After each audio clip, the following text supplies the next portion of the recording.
Hello, I'm Helen Bradley. Welcome to this video tutorial. In this tutorial, I'll show you how to use the pen tool in Photoshop. Before we get started with this video tutorial, let's look and see what we're going to be doing. I'll show you how to create a polygon like this, how to fill it, and also how to stroke it with a brush in Photoshop. Then we're going to create a hand-drawn heart. This one's somewhat imperfect because we're going to draw the entire shape using the pen tool. Then we're going to see how to mirror two shapes so that we can draw one half of the heart and stick it together to create a perfectly mirrored shape. And then we're going to finish off learning how to draw curved lines in Photoshop so that you'll be able to draw an S-shaped curve and then a series of curves that look a bit more like the letter M or a series of arches. To start with drawing with the pen tool in Photoshop, I'm going to create a brand new document with File New, and then I'm just creating a 7 by 5 inch document. It doesn't really matter too much at this stage what size your document is, as we're just playing around with the pen tool. I'm going to click on the pen tool here to select it. You could also use the shortcut P. With the pen tool you have a couple of options. You can create a shape or a path. At this stage we're just going to create a path. You also have an option here under the gear icon, and it's for the rubber band.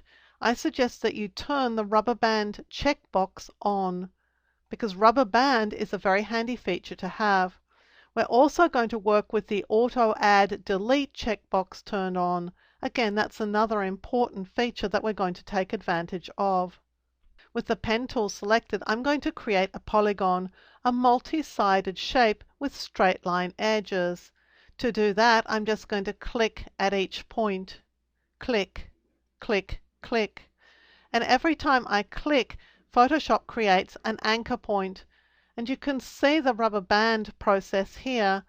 The pen tool, when I drag it, is showing me where the line is.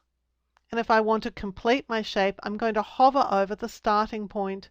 When I see the little O to the bottom right of the pen icon, that's telling me I'm about to close the shape. So if I click, my shape is going to be closed. The asterisk in the bottom of the pen icon is telling me I'm ready to go ahead and make a path. Now let's look at the path selection and direct selection tools. Here, I'm going to select the path selection tool or the black arrow tool. When I do that and drag, the entire path comes with me. It's a tool that operates on the entire path. If I choose the direct selection tool, then I can affect individual points. I'm going to click on a point to select it. You can see that the anchor point is black and all these others are hollow squares. This is telling me I'm about to adjust this anchor point, and I can drag it around. With it selected, I can shift click on another anchor point, so these two are selected, these are not selected. These two are black filled squares, these are hollow squares. When they're black filled, they're selected, and so they're going to move. And you can do this for multiple points. Shift click on an anchor point, and now we're moving 3 anchor points with the others being locked in place. Now we have a path here. If we were to save this document and to reopen it, we really wouldn't have anything in the document except the path. And we would only even have the path if we created a document or saved a document that stores path information. If we want this to be an actual shape, we're going to need to do something with it. So I'm going back to the Paths palette here, and you can get to that by selecting Window and then Paths. To fill the shape, we're going to select it with the Path Selection tool. And then there's an option here that is Fill the path with the foreground color. Foreground color is purple. If I click here, the path is going to be filled with the current foreground color. Now there's also an option, if I have my path selected, to stroke my path, and we can stroke it with a brush. Now this is a little bit fiddly. What you'll want to do is first of all make sure that you have your path selected, and then go to your brush tool and then go and select a brush. So I'm going to select a sort of dotted brush here, maybe something like that. I'm going to set the brush up a little bit so that we can actually see what's going on. So I'll choose Window and then Brush. And for the shape dynamics, I'm just going to increase the spacing so we'll be able to see this brush actually do something. Now that I've got my brush selected, let's choose a different color for the brush. So I'm going to set the foreground color to blue. And now I'm going to this icon here to stroke the path with the brush, and I'll just click once. You can see that the path has now been stroked with that brush that we selected. You can select all sorts of brushes to use, but it's important that you proceed through that process by first selecting your path, then go and get your brush set up, set its color up, and then come back in here and stroke it. Now we've got actual content on the layer in our document, so if we were to save this document and reopen it, we're going to have this shape available to us. It's all going to be filled in and stroked. So I want to go ahead and create another layer. So I'm just going to click on the new layer icon, just going to turn this one off, and I want to fill this layer with white, so I'm going to press Control Backspace, Command Delete on the Mac. You can see that I've still got my path because it's over here in the Paths palette. If I don't want it any longer, I can just press the Delete key and that removes the path. Now let's look at creating some curved paths. So again, back to the pen tool. I'm going to draw a sort of heart shape. So I'm going to click and drag upwards. I want to click and drag in the direction that I want to make my heart. So I'm going up here to make a curve, and I'm going to click and drag at this point in a downwards direction. I've created the top part of my heart. Now I'm coming down to the bottom. Since I want this to be a sort of point, I'm not going to click and drag, I'm just going to click. So I'm just clicking once, and you can see now I can take off for the second part of the heart. I'm just going to eyeball this because I'm not getting any guides from Photoshop, and I'll click and drag in the direction I'm headed, in other words, in the upwards direction. And now I want to come back over here, but you can see I've got a slight problem in that the line wants to go in a very strange direction. Well, I'm just going to click here at this point, and then I'm going to drag. And I'm going to drag upwards right now because I want to save the left-hand side of the heart because it was pretty okay. The problem is the right-hand side. So I still haven't let go of my left mouse button. It's really important at this stage that you don't do that if you can at all help it. I'm going to hold the Alt or Option key, and that's going to break these two handles apart. So you can see that now I can swing that arm around, swing that handle around to form the right-hand side of my heart. And when I get it pretty much in the position I want it to be in, I'm going to let go the left mouse button first of all, and then I'm going to let go of the Alt key. Now I seem to have clicked one too many times, so I'm just going to press Control Alt Z to just undo that. Now I want to finesse these points, so I need the Direct Selection tool. I'll press the letter A because that's the shortcut for this tool. But you can see that I've got the Path Selection tool, the black arrow tool. Well, if I press Shift and A at this point, I'll get to the Direct Selection tool. I could have gone here and selected it, but it's easier to learn the A and Shift A keys. I'm going to click on this point, make sure it is selected. I'm just going to refine it a little bit. I can drag on these handles. These two handles are broken apart so they can be adjusted independently of each other. These two handles here are joined together and they operate like a teeter-totter at this stage. So I need to find a position for these to create this side of the heart. And I'll just click away. And I can do the same thing that I did previously, switch to the Path Selection tool by pressing Shift A, click on my shape, go and get a color, and then I'm going to select here the Fill Path with Foreground Color, and that makes my path pink. And I could go ahead and stroke it as well. Now, one of the other things that might be handy at this point, if you've gone to all the trouble of creating a path and you quite like it, is to save it. With it selected, you can choose Edit and then Define Custom Shape. I'm going to call this Heart 2 and press OK. And we can use that in future. So I can go to the Custom Shape tool, which shares a toolbar position here with the Rectangle tool. But I'm going all the way down to the Custom Shape tool. And then up here, I'm going to click on the Shape drop-down.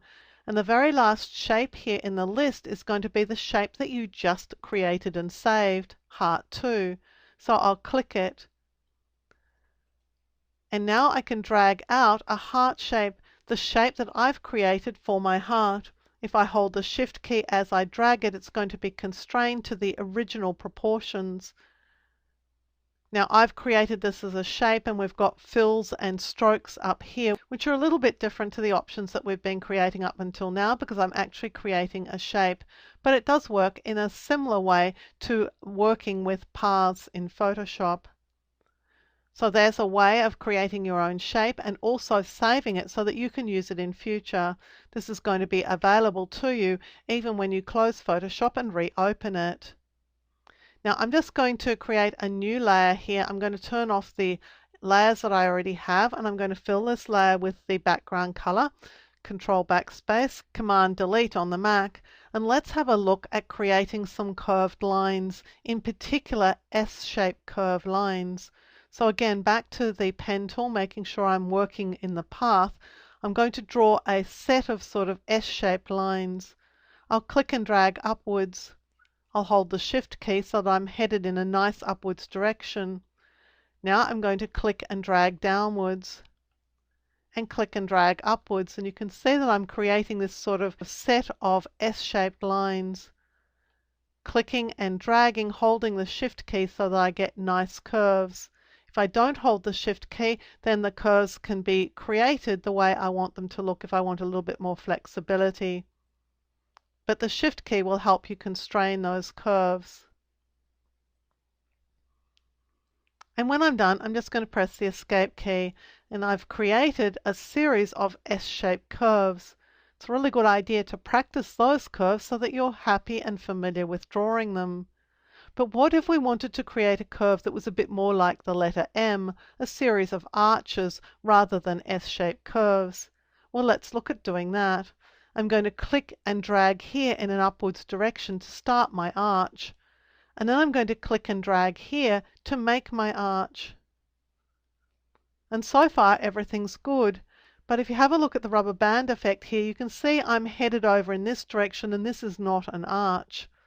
Well, I can change the behavior in Photoshop, and I do that by holding down the Alt or Option key. And when I hover over the handle that is causing the problems, I can swing it around. So I can change its direction. I'm going to let go the left mouse button. I'm going to let go the Alt or Option key. And now you can see that the rubber band is showing me that I'm about to create my arch. So I'll click and drag in a downwards direction to create that arch. But again, I've got the same problem. The rubber band is showing me that I'm not going to be creating another arch, not until I can move this handle. Well, to move the handle, I'll hold Alt or Option. I'll hover over it, drag it upwards, let go the left mouse button, let go the Alt key, and I'm ready to create my next arch. Drag downwards, Alt or Option, reform the handle, create the arch. And I can do that all the way across and create sort of M-shaped curves rather than S-shaped curves. When I'm done, I'll press the Escape key. It's worthwhile practicing these two shapes of curves because, frankly, if you can draw these two shapes of curves whenever you need to, you've pretty much nailed the pen tool in Photoshop. Now I'm going to delete these curves, so I'm going to select the Path Selection tool by pressing the letter A, select the path and press delete, and select this one and press delete too, because I want to finish up with a perfect heart. And that's going to involve us in drawing one side of the heart and then joining the two pieces together. To make things a little bit easier, I've got my rulers visible, so I'm just going to drag a guide just so that I can line everything up. If your rulers aren't visible, choose View and then Rulers to make sure you can see them. Now I'm going to the pen tool, just going to hover over the ruler line here and take off on the left-hand side of my heart. I'm just doing exactly as I did before to draw the left-hand side of the heart. Click and drag, and then just click at the end. Now I only want this half, so I'm going to press Escape. And I'm just going to double check to make sure that my anchor points are in the exact right place. So I'll choose the Direct Selection tool. Just going to click on this anchor point and just make sure it's snapped onto that line. I'm going to click and make sure this one's snap to. You want to make sure that you've got your snap to guide set on and that snap is selected, because that makes it easy to line everything up. Now I'm going to my path selection tool. I'm going to select over this path. I'm going to need to duplicate it to get the other half of my heart, so I'll choose Edit Copy and then Edit Paste. And as you can see, we've now got a second side to the heart. Now I want to flip this, so with it selected, I'm going to choose Edit and then Transform Path and then Flip Horizontal, and that flips it horizontally. And still with the Path Selection tool selected, I'm just going to move it into position. I want it to line up with the other half of the heart. Now if I haven't got it perfectly lined up, and I'm just going to make it deliberately not perfectly lined up, I'm just going to select over both sides of the heart, and here you can see there's an option to align their top edges, and that will just align them so they are perfectly lined up. Now with them both selected, I'm going to join them together. There are some options here for how to treat two independent path lines, and I want to combine the shapes. So I'm going to click Combine Shapes. So let's see what's happened. Well, nothing. They didn't actually combine properly. So I'm just going to put them back by pressing Ctrl Alt Z to undo that. Again, with them selected, just going to check, well, I do have combined shapes selected, but they're not behaving as a combined shape yet. What I need to do is to merge the shape components. So I'm going to click Merge Shape Components, and now they're merged together. So that's a two-step process. First of all, you have to tell Photoshop how you want them to be joined together, and we want them combined, and then go ahead and actually do the merge. I'm finished with my ruler guide now, so I'm just going to choose View and Clear Guides, and I've got my perfect heart shape. Again, like the previous heart shape, we can fill it. I'm selecting it with the Path Selection tool. I have pink selected. I'm going to my Paths palette, and I'm going to fill it with the current foreground color. We could also save this as a shape so that we can reuse it later on. Now before we finish up, let's see how we would convert points in a line. So I'm just going to delete this path.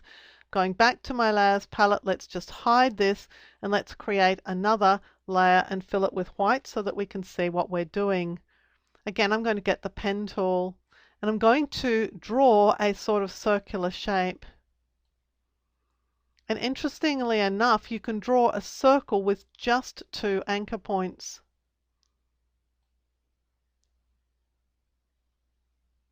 And here's my circle shape. I'm going to get my direct selection tool because that allows me to select one of these points, and you can see that I can alter my circle by dragging on this point. But what if I wanted to make this a sharp point? Well, I would need to convert it into a sharp point. So with this point selected, I can go to the Convert Point tool. And when I click on the Convert Point tool and click on this point, it gets converted into a sharp point. The Convert Point tool can also be used to drag this out, so you can create the handles on a point that is a sharp point. You can actually make it a rounded point by just clicking on the anchor point and changing what it is. Click here to make it sharp, click and drag again to make it a sort of curved point. Now if I flip back to the pen tool, you'll remember that when we started I said to have Auto Add Delete selected.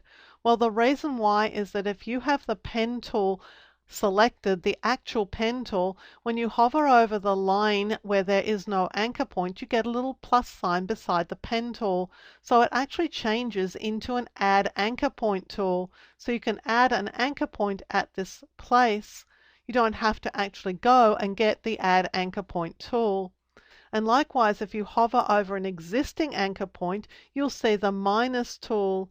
And what that's going to do is delete the anchor point at this position. So you just click and you delete your anchor point. Hover a place on the line where there is no anchor point. Click once to create one. And again. hover over an existing anchor point and you get this little minus symbol, and you can click to delete that anchor point. That comes because we have auto add delete selected. It's an easier way of manipulating paths without having to continually come back to your toolbar to choose the right tool. And then we can press the letter A to switch to whatever we used last in terms of the direct selection tool and the path selection tool. In this case, we obviously use the direct selection tool last because that's the tool that is coming up when I press the letter A.